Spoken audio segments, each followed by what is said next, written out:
Welcome to the Magnify Your Miracles podcast.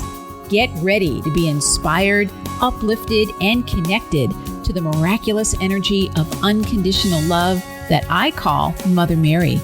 If you're a highly sensitive, highly creative entrepreneur or light worker, and you want to magnify your impact and your intuition, you are in the right place. I'm your host, Reverend Frances Faden, interfaith minister, intuitive coach, and author of Meditation is Friendship with God. I can't wait to share miraculous stories, books, meditations, messages, and interviews with other miraculous light workers just like you. Are you ready to magnify your miracles? What are we waiting for? Let's get started.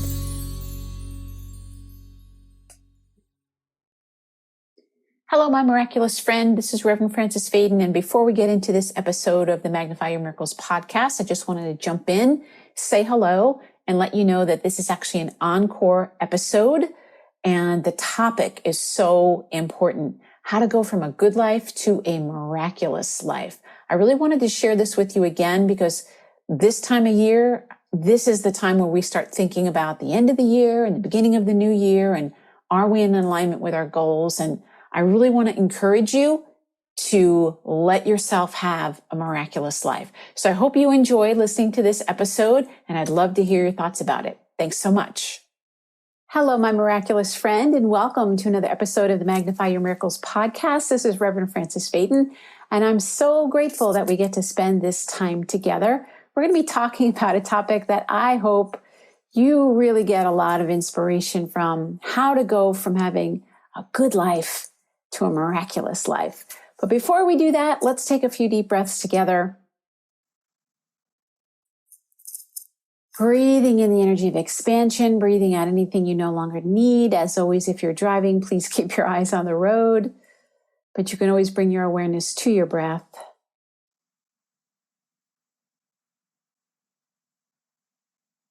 And as you let yourself settle into this time together, bringing your body, your mind, your spirit all into this present moment.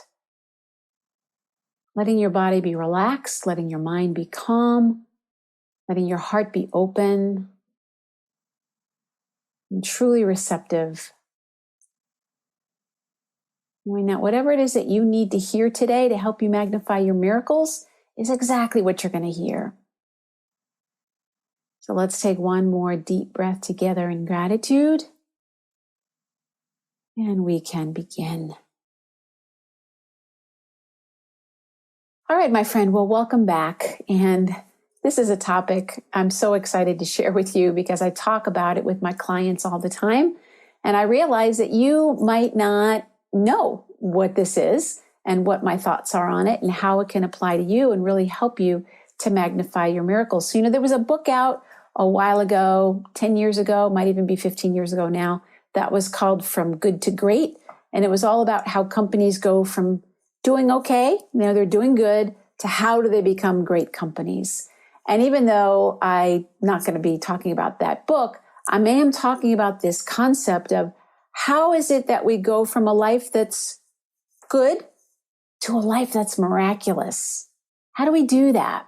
And I'm going to tell you a little bit about some of the pitfalls that happen that I see. I've seen it with myself. I've seen it in my own struggles. I've seen it with my clients. I've seen it in family members. It just seems to be a very common thing. And you might even be struggling with this right now. So I wanted to make sure that I did a podcast episode on this topic so that I could support you and help you wherever you are in your journey. Well, let's talk about this. So if you're like me, you probably have, or you come from a family where just getting to having a good life, whatever good is for you, was a big deal. So you might have parents, grandparents, great-grandparents, people that you've known in the not so distant past who maybe they're brand new to the country that you're living in. Maybe they're, like for me, I live in the United States.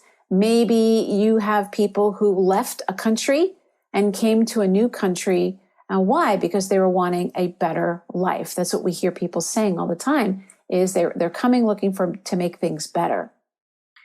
And they usually had to go through a lot to be able to go from that entry level of just kind of being here and being an immigrant and working up the ranks or whatever it might have been, just to get to the point where they have some stability. And for many of them to have some safety. Safety and stability kind of go hand in hand. And having that after not having had it for so long, or if ever, maybe they come from a country that's been this way for a long time. The advice is do not rock the boat. And so for me, I'll share with you, my mom had me later in her life. So she actually grew up in the Depression time. And her parents, my grandparents, right off the boat from Italy. So my mom had two things working kind of against her.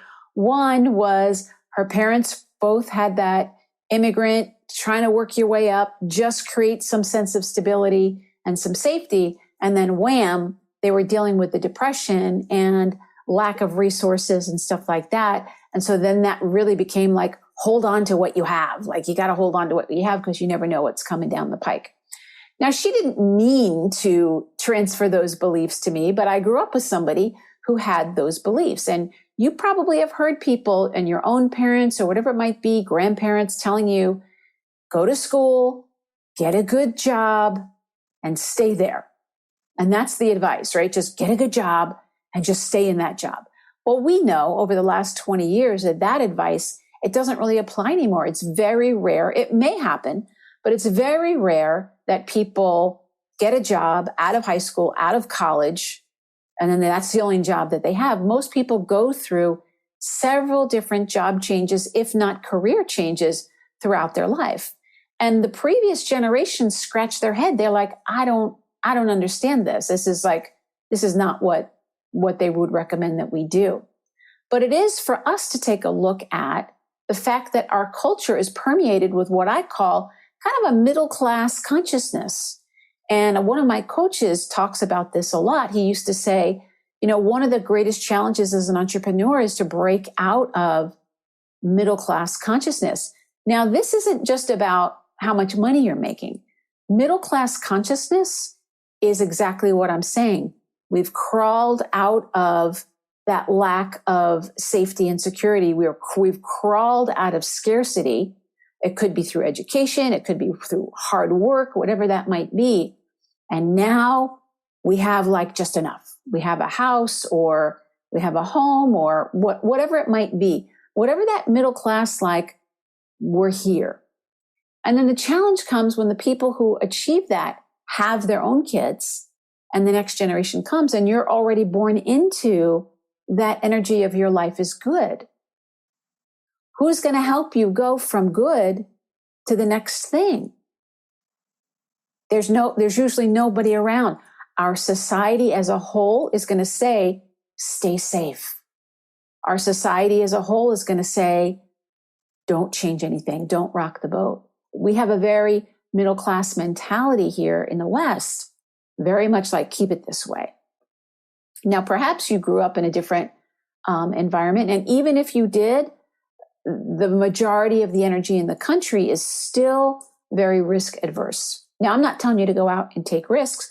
What I am saying is that the pathway from good, like my life is good, to having a life that's miraculous, it's not so obvious. And your biggest obstacle is going to be you.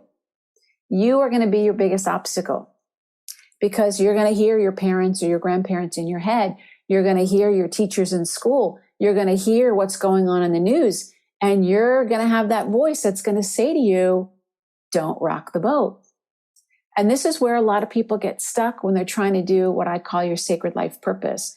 Your sacred life purpose is not about having a life that's good. Now, don't get me wrong. There's nothing wrong to having a good life. A good life is a beautiful thing. But if you have something inside of you that keeps gnawing at you like, yeah, this is good, but I feel like there's something more. I feel like there's something more. You're going to have to overcome some of those voices that are going to tell you, isn't this enough? You shouldn't want more. Why aren't you happy with what you have? Whatever those, it's kind of selfish to think these things, whatever those voices are, It's the voices of our culture that you've internalized. And so the first thing I'm going to encourage you to do, I'm going to put my little coach's hat on, and I'm going to take you through a process that I do with my own clients, is I want you to get clear about what a miraculous life is for you. Now, I use the word miraculous because that's my aspiration. I actually have a really good life. I'm very, very blessed. It took me a lot of work and a lot of choices to get here, but I made choices along the way with that miraculous life in mind. I wanted to be able to work with people who are all over the world. I now have a practice where I'm working with people who are all over the world.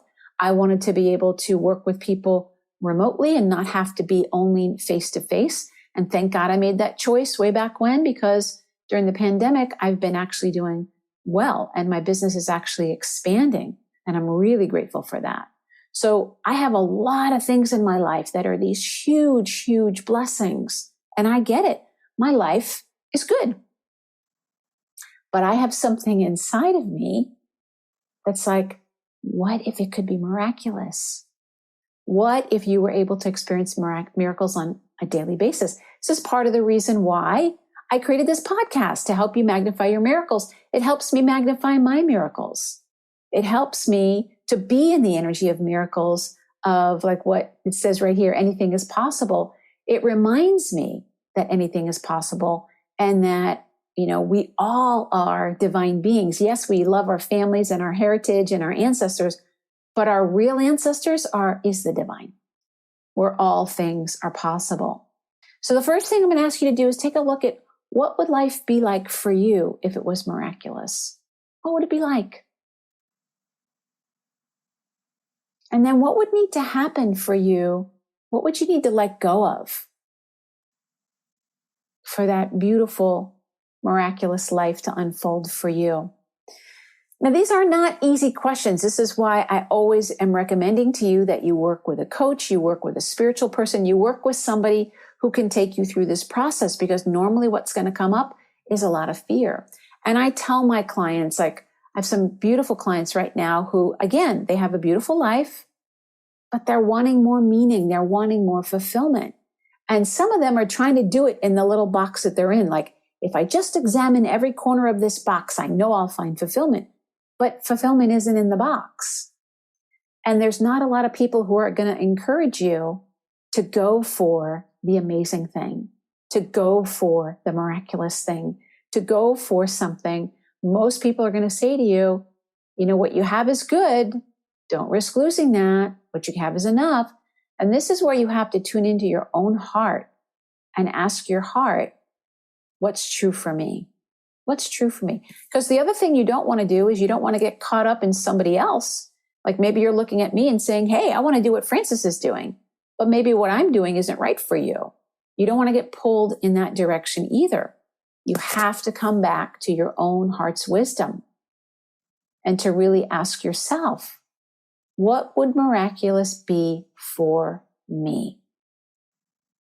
And there's no judgment on it, my friend. A miraculous life for you could simply mean that you have excellent health and you get along with your kids. like that could be like, maybe, because maybe that's not in your experience right now. And for you, it would be a miracle to wake up feeling energized and to have a great relationship with your children. Maybe that's it. Or you might have a definition of miraculous that it's even hard for you to think about. Like, oh, it would be miraculous for me to, be able to channel, or to be able to finish a book, or to bless, lots of people. The divine isn't judging you and saying, this is a tiny miracle, this is a big. You get to decide for you what a miraculous life is for you. I like to say it's living in the energy of love, light, peace, and joy. That's a miraculous life for me. A miraculous life for me is living in that faith and knowing that I'm always divinely supported and protected, and that everything I'm doing is bringing positive results in my life and positive results out in the world. It's when you get to this place of having a miraculous life, it's a very humbling thing. It is not something that makes you feel puffed up. You start to realize your place in the universe, and not like, oh, I'm just a speck of dust, but you get to see that you are being utilized by the divine as the divine. It's the divine in you. It's not you. It's the divine in you that is working through you, creating this miraculous life through you. Now, another thing you're probably going to run into is, do I deserve a miraculous life? This is a big issue I work on with my own clients. This whole idea of, why would I have a miraculous life when this person doesn't have a miraculous life? What is it in me? Like, can I deserve that? And this is not a small thing. Being able to accept it, is really important. Now, the last thing I'm going to tell you about this is another thing that people don't talk about. You know, when you're going from kind of a iffy life, a life that feels hard, it's really easy to focus on, getting to that place of having a good life. But when you have a good life and you're then moving to having an amazing life, a great life, a miraculous life, there's a grieving process that happens. And nobody talks about it. Because we're all thinking, why wouldn't you want to just go to like the next thing? Because it took you a lot to have that good life. Part of your identity is wrapped up in life is good. You have not yet stepped into the identity of my life is miraculous. You're going to be a different person living a miraculous life than you were living a good life. And you want to give yourself some grace and some compassion. Because on the inside, you might be feeling like, why would I not just go for this? Why am I not just going to be like, come on, let's go, let's make the change? Because it's not just making outer change, it's making inner change. You have to start being comfortable and feeling safe, stepping into that new identity. This is a big piece of the work I do with my own clients. Whatever it is that you're longing for, you have to feel safe enough to have it. If you felt safe, you'd probably have it right now. Those of us that are highly sensitive, this is a big issue for us. And you might think, I'm not walking around telling myself I'm not safe. I'm not mentally doing that. Of course not. But that subconscious mind, that inner child, she's just grateful that you have good. Like she's like, oh, we got to good. Let's keep it there. You have to be able to work with yourself. And this is why it happens over time. And it's even better if you have that guidance to work over time with somebody who can help you step into miraculous. So I'm going to share with you something that happens with my clients. A lot of times they'll send me an email and they'll say, oh my God, Reverend Francis, you'll never believe what happened. I always believe what happened. Oh my God, you'll never believe what happened. Last week, you and I were talking about the fact that, I wanted to have 2 new clients, or I wanted to learn this new trend, whatever it is that they were wanting, because we're always working with the energy of desire. And then out of the blue, these 2 people called me and I just made $10,000 or whatever it might be. And they're all excited. And of course, I congratulate them and I say, congratulations. And then I put in there, hashtag new normal. New normal. Your life becomes miraculous when it stops being the exception.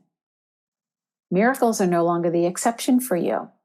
It's like, yeah, of course I have fabulous new clients. Of course my blood test came back negative. Everything's fine. Of course my health is wonderful. Of course I have more than enough money. Of course. Hashtag new normal. Because this is my life now. But you had to work up to that. And so part of the coaching that I do is I want them to be grateful, but I don't want them to see it as something that's completely like unexpected. Part of the work to have a miraculous life is you need to start expecting your life to be miraculous. It takes a lot to undo those little gremlins in your mind that are going to mess with you. But it's like a joke now I get so many emails saying, oh my God, it came out of the blue. Oh my God. And my job is to remind you I'm going to treat you like my client right now. My job is to remind you, nothing comes from nowhere. Nothing. It's like, oh, I have no idea where that happened. Yes, you do. It came from you. You did something. Now, I'm not working with you, so I can't tell you what you did. But with my clients, I tell them exactly what they did. We look at what they did over the week, and I said, you did this, you said this prayer, you did this thing, you shifted your energy, and you took care of that. Those are the 4 things you did, and here's the result that you're having. And they're like, you're right. That is what happened. I'm like, yeah, write it down. This is how you become confident as somebody who knows how to magnify her miracles. That's how it works, my friend. It's called feedback from the universe. It is the secret key to going from good to miraculous. So I'd love to hear your thoughts about this. Have you ever had a time in your life where things were good and you were getting ready to go to that next level? And it may have been on the outside, but definitely it was on the inside. How did you step into that new identity? What was that like for you? Do you remember doing it? Or maybe you're at a place right now where you're wanting to go from good to miraculous. If you are, I invite you to have a chat with me. I'd love to offer you a free chat. I call it a miracle meeting. It's an opportunity for us to see if working together would be beneficial for you, whether it would be a fit for me and a fit for you. And it gives us a chance to see, are you really ready to go from good to miraculous? I'll put a link down in the show notes so that if you'd like to do that, you're welcome to do that. So my friend, thank you so much for tuning in today. I hope this was a helpful episode for you. I love talking about this topic because I see it unfold before my eyes every day, and the beautiful work that I'm doing with my clients. So amazing to be a witness. I'm so honored to get to be a witness to it. If you enjoyed this episode, I would love it. It would help me out so much if you could leave a review, tell your friends about it, share it on social media, whatever you do to spread the light. I would really appreciate that. And as always, I'm going to encourage you to remember that the key to magnifying your miracles is to know your miracle is already here, my friend. It is already here. Thank you so much. God bless you. Bye-bye. Thank you for listening to the Magnify Your Miracles podcast. I'm so grateful to be able to spend this time with you. If you want even more inspiration, feel free to visit my website, francisfaden.com or magnifyyourmiracles.com. And if you did enjoy this episode, I would really appreciate it if you left a review on iTunes, Stitcher, or wherever it is that you connect with awesome podcasts. Remember, the key to magnifying your miracles is remembering that your miracle is already here.